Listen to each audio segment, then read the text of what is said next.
Assalamualaikum warahmatullahi wabarakatuh. Yang terhormat dosen pembimbing saya, Ibu Kendris Indarti. Saya ucapkan terima kasih atas bimbingan dan arahannya. Perkenalkan, nama saya Anggita dengan NIM 2005520118.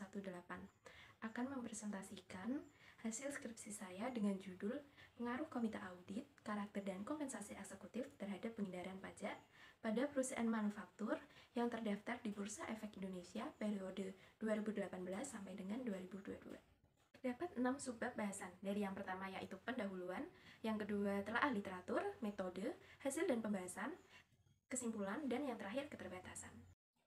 Pajak merupakan sumber penghasilan utama negara dan sumber pendapatan terbesar di Indonesia saat ini. Perusahaan mempunyai kewajiban bayar iuran pajak kepada negara. Perusahaan sebagai pembayar pajak menganggap sebuah beban. Hal ini dikarenakan dapat mengurangi laba bersih. Terlebih lagi, perusahaan tidak mendapatkan manfaat secara langsung ketika membayar pajak. Oleh karena itu, kebanyakan perusahaan tidak dengan sukarela membayar pajak.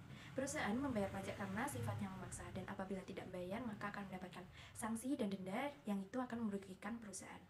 Fenomena tersebut menyebabkan beberapa perusahaan melakukan penghindaran pajak, sehingga perusahaan tetap membayar pajak namun dengan meminimalkan beban pajak yang terutang. Praktik penghindaran pajak terjadi pada perusahaan Karyadeka Alam Lestari. PT Karyadeka terlibat dalam praktik penghindaran pajak, yaitu transaksi properti perumahan Bukit Semarang. Penjualan sebuah rumah mewah senilai 7,1 miliar sebenarnya hanya tercatat 940 juta dalam akta notaris, menciptakan perbedaan sebesar 6,1 miliar. Dalam proses penjualan ini, kewajiban pajak seharusnya mencapai 610 juta dihitung dari 10% dari selisih nilai sebesar 6,1 miliar. Selain itu, terdapat kekurangan pajak penghasilan final sebesar 300 juta. Jumlah total kekurangan pajak mencapai 910 juta. Jika PT Karyadeka Alam Lestari menerapkan praktik serupa dalam penjualan ratusan unit rumah mewah, maka negara beresiko menghadapi defisit puluhan miliar rupiah dalam satu proyek perumahan. Tujuan pada penelitian ini, yang pertama, untuk menguji dan menganalisis pengaruh komite audit terhadap penghindaran pajak. Yang kedua, untuk menguji dan menganalisis pengaruh karakter eksekutif terhadap penghindaran pajak. Yang ketiga, untuk menguji dan menganalisis pengaruh kompensasi eksekutif terhadap penghindaran pajak. Subbab selanjutnya yaitu telaah literatur. Teori agensi menurut Jensen dan Meckling 1976 menyatakan pentingnya komite audit dalam memitigasi konflik kepentingan antara pemilik dan manajer. Dengan adanya komite audit yang independen, prinsipal dapat mempercayai bahwa laporan keuangan disusun secara objektif dan tidak dipengaruhi oleh manajemen. Eksekutif dengan karakter berintegritas dan etika yang kuat lebih cenderung bertindak sesuai dengan kepentingan pemilik daripada melakukan tindakan yang merugikan perusahaan. Pemilihan dan pengembangan eksekutif dengan karakter yang baik ini penting dalam teori agensi untuk mengurangi konflik kepentingan. Jensen dan Meckling juga menganggap bahwa kompensasi eksekutif yang terkait dengan kinerja jangka panjang perusahaan dalam membantu mendorong eksekutif untuk bertindak dalam jangka panjang yang sejalan dengan tujuan prinsipal, yaitu pemilik. Berikut adalah gambar model penelitian. Terdapat 3 variabel, yaitu variabel independen, dependen, dan variabel kontrol. Variabel independen terdiri dari komite audit, karakter eksekutif, dan kompensasi eksekutif. Untuk variabel kontrol terdiri dari profitabilitas dan leverage. Untuk variabel dependennya yaitu penghindaran pajak. Subbab selanjutnya yaitu metode. Populasi dalam penelitian ini yaitu perusahaan manufaktur yang terdaftar di Bursa Efek Indonesia periode 2018 sampai dengan 2022. Untuk jenis datanya yaitu data sekunder dengan teknik pengambilan sampel purposive sampling. Kriteria sampelnya terdapat 3, yaitu 1. Perusahaan manufaktur yang menerbitkan laporan keuangan dan tahunan. Yang kedua, perusahaan manufaktur yang memiliki laba positif selama periode pengamatan. Yang ketiga, memiliki data lengkap berkaitan dengan variabel yang diteliti selama periode 2018 sampai dengan 2022.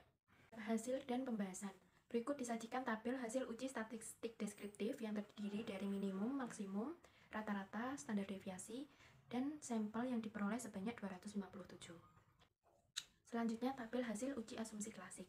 Dari yang pertama, uji normalitas menggunakan squeamish dan kurtosis dengan squeamish sebesar 1,309 lebih kecil dari 1,96 dan kurtosis 1,524 lebih kecil dari 1,96.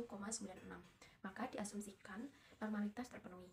Yang kedua, uji multikolinearitas. Seluruh variabel pada nilai tolerans menunjukkan hasil di atas 0,1 dan nilai variansi inflasi faktor kurang dari 10, yang berarti tidak terjadi masalah multikolinearitas pada variabel independen.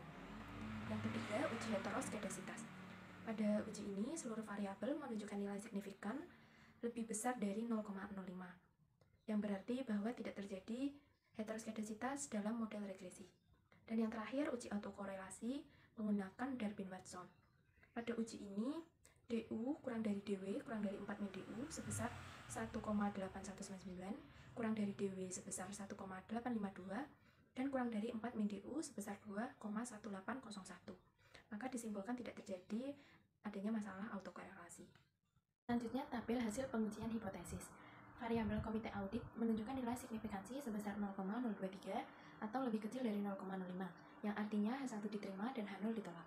Karakter eksekutif memiliki nilai signifikansi sebesar 0,929, yang artinya H2 ditolak dan H0 diterima.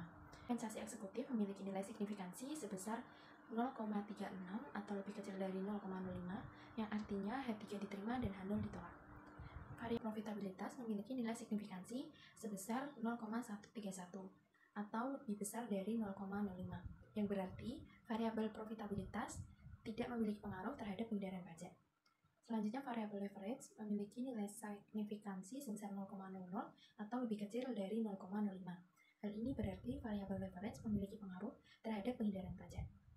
Yang selanjutnya, uji F menunjukkan nilai signifikansi sebesar 0,00 atau lebih kecil dari 0,05. Selanjutnya, koefisien determinasi F-square menunjukkan nilai signifikansi sebesar 0,16 atau 16%. Selanjutnya yaitu kesimpulan dan keterbatasan. Dari yang pertama yaitu kesimpulan.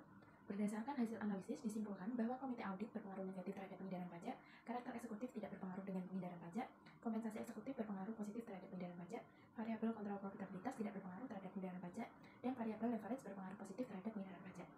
Penelitian ini juga memiliki keterbatasan yang perlu diperbaiki kepada peneliti selanjutnya, yaitu nilai adjusted R-square dalam penelitian ini memiliki nilai sebesar 16%, sedangkan sisanya yaitu 84%, yang berarti bahwa kontribusi variabel independen yang digunakan dalam penelitian ini belum cukup baik. Sampel pada penelitian ini juga terbatas pada perusahaan manufaktur di Bursa Efek Indonesia dengan beberapa kriteria saja. Sekian presentasi hasil penelitian saya. Terima kasih.